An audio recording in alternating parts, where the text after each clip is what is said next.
What's going on? So I saw Angela Rye, and I should have commented about it. I saw on CNN with Chris Cuomo the other day. So they're talking about moving past, and it's talking about Thomas Jefferson and George Washington. But then she had the nerve to mention R. Kelly in the middle of it. And I'm like, well, he hasn't been convicted of nothing yet. And it's not looking good for him per se, but I'm not going to say one way or the other how things can go because he could win his case still. Personally, I think he should win his case just from the fact that it's kind of fraudulent that I look at the government that could have charged him for all this 20 years ago and maybe could have gotten a conviction. And then they wait now that he is not the same as his career is as far as hitting him where he was. That looked very suspect because I think, well, you know what? Why you come at him now? And I'm not buying a TV reality show with some paid thoughts is going to be his conviction. Now, if he's guilty of what he does, he can feel guilty of it. But I'm questioning the timing. But then I take exception to her to put his name there, especially in light of Roger Stone getting pardoned by Donald Trump. Because you look at case to case and you ask yourself, imagine that. Roger Stone got off, was looking at a 4-year bid. We don't know what R. Kelly's situation is going to occur. We don't know.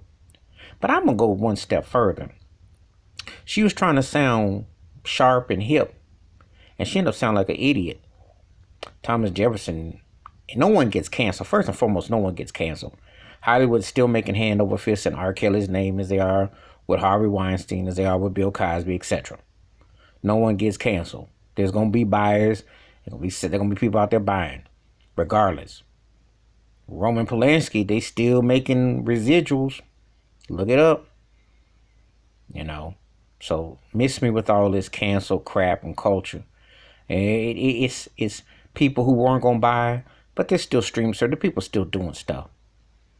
And don't make a black person like your focal point. I'm not saying black people don't do things, and I don't know how things are gonna play out for R. Kelly. I give him his due. He's one of the most important musicians in the last 30, 40 years. And I separate the two. If whatever comes true, comes one way or the other, whatever. But I'm not going to act like the music didn't matter and it was there. And a lot of hands have been fed off of it. But you sure as heck ain't going to compare him to no slave owning, racist garbage like Thomas Jefferson, racist slave owning George Washington garbages who are still on money, still being edified, still being celebrated. Please, Angela Rye, you need to get your history and your education enlightened. When you start putting a black person who may get convicted of something, may not, but you can't even put the totality in the same comparisons because Thomas Jefferson and George Washington have descendants and there are still family names, people still using those names, still monuments, still engraved. As important as an artist as R. Kelly was, is what he's done. It ain't going to be a situation where all due respect to his talent, ain't nobody gonna hold R. Kelly in the same stratosphere as Thomas Jefferson and George Washington. So I think she was a bit reaching there to crucify a black man to put him up in that kind of capacity. And I don't trust when they put black folk in these type of shows to try to make an example of someone. They did that with Michael Jackson a year ago and Michael Clear. But you've been seeing a lot of silence. A lot of people try to throw little snark remarks and they got eliminated. And I'm saying regardless of what happens with R. Kelly, with his court case or whatnot, it ain't going to have the kind of impact that Thomas Jefferson, George Washington. That was an erroneous remark by Angela Rye's part.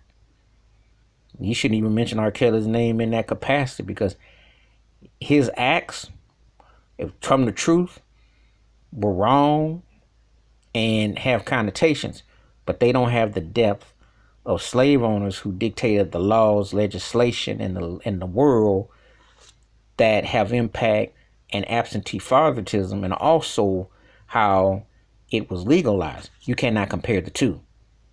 So I have a problem with Angela Rye comparing R. Kelly to Thomas Jefferson and George Washington. She was way out of her league and her element. And she need to clean that up. Regardless of what you come down on him or what have you, a black man ain't gonna never be held like white so-called forefathers. Let's put that in perspective because I don't think she understands what she said. But anyway, give me your thoughts and takes about Angela Rye comparing R. Kelly to George Washington, Thomas Jefferson, and trying to talk about cancel culture. Hit that like, subscribe, and the bell rings. New video. Wash your hands. Keep your mind clear. Watch out for one another. And regardless if someone black does something or not, the historical implications don't merit. It don't merit.